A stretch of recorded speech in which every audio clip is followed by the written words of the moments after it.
Ονομάζομαι Αλεξάνδρα Μπανταλούκα, κατάγομαι από την Άρτα. Δούλευα στην Εθνική Τράπεζα στη Θεσσαλονίκη χρόνια και τα 2 τελευταία δραστηριοποιούμε στην Άξο. Όταν συναντήσαμε τον κύριο Μιχάλη, καθίσαμε στην αρχή και μας περιέγραψε ακριβώς πώς γίνεται η κατασκευή ενός τέτοιου σπιτιού. Μας έδωσε λεπτομέρειες από την αρχή μέχρι το τέλος. Είναι ένα σπίτι σε νησί με πολύ ζέστη το καλοκαίρι, με υγρασία το χειμώνα, κόστος ενεργειακό. Αυτά τα θέματα φάνηκαν ότι ήταν πολύ λυμμένα. Σε σημείο που μας έλεγε ότι καν δεν χρειάζεται θέρμανση το χειμώνα, το πιστεύουμε αυτό, το ζήσαμε το καλοκαίρι με τον καύσωνα, με κλεισμένα τα κουφώματά μας μπορούσαμε να ζήσουμε και χωρίς air condition σε 40 βαθμούς Κελσίου. Φτιάχτηκε ένα σπίτι μέσα σε 3 μήνες. Όποιος το ακούει δεν το πιστεύει. Εμείς μπήκαμε το Φεβρουάριο στα θεμέλια και τον Ιούνιο είχαμε έτοιμο σπίτι με το κλειδί στο χέρι, με τα πάντα τοποθετημένα μέσα.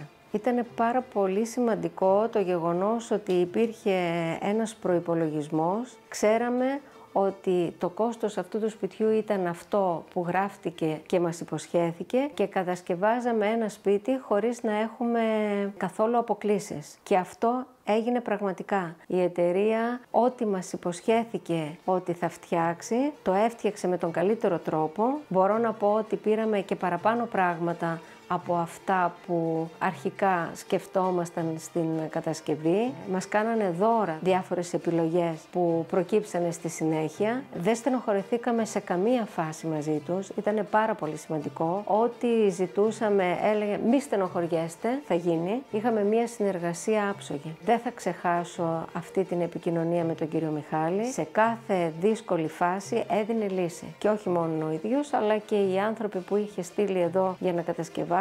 Ό,τι και να προέκυπτε, χωρίς καμία κουβέντα, χωρίς γκρίνια, χωρίς να τις ανασχετήσουν, διεκπεραιώσαν τα πάντα με τον καλύτερο τρόπο. Ενθουσιαστήκαμε με όλη την φάση της κατασκευής, από την αρχή μέχρι το τέλος.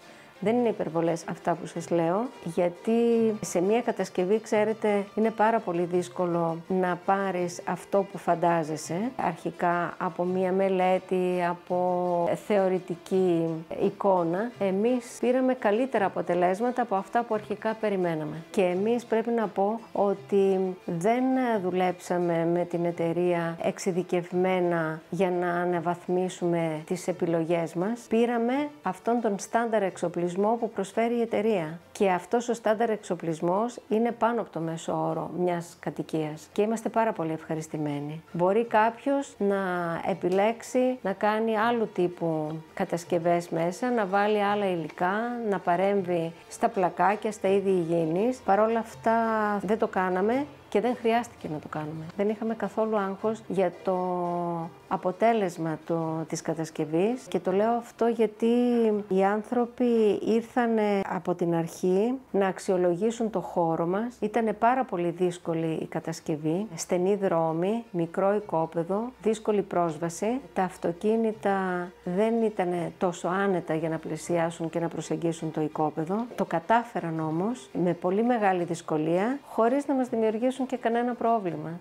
Δηλαδή ήταν πάρα πολύ σημαντικό που τους έβλεπα πώς πασχίζανε να γυρίσουν τους γερανούς, να γυρίσουν τα φορτηγά στο δρόμο. Σας λέω, ήταν πάρα πολύ δύσκολο όλο αυτό. Παρ' όλα αυτά μας αφήσανε εμάς χωρίς άγχος. Ήθελα καταρχήν να πω ότι επειδή το οικόπεδο ήταν μικρό, για να βγει ένα σπίτι λειτουργικό, επιλέξαμε αυτή την προκατασκευασμένη επιλογή, έτσι ώστε τα τετραγωνικά μέτρα της τοιχοποίησης να μην μετρήσουν στο σπίτι μας και να έχουμε καθαρούς χώρους. Καμία εταιρεία δεν μπόρεσε να μας προσφέρει αυτό που η αρχιτεκτόνισσά μας ήθελε, έψαχνε και εμείς με αγωνία περιμέναμε ένα OK από μια εταιρεία.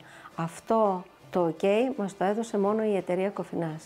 Αφού κάναν την έρευνα, γιατί πραγματικά ήταν πάρα πολύ δύσκολο το εγχείρημα εδώ, παρόλα αυτά μπήκαν στον κόπο να διερευνήσουν ότι μπορούν να αναλάβουν αυτό το σπίτι. Κανείς άλλος δεν το έκανε αυτό και τελικά μας είπαν ότι μπορούμε να συνεργαστούμε. Ήταν για μας ό,τι περιμέναμε.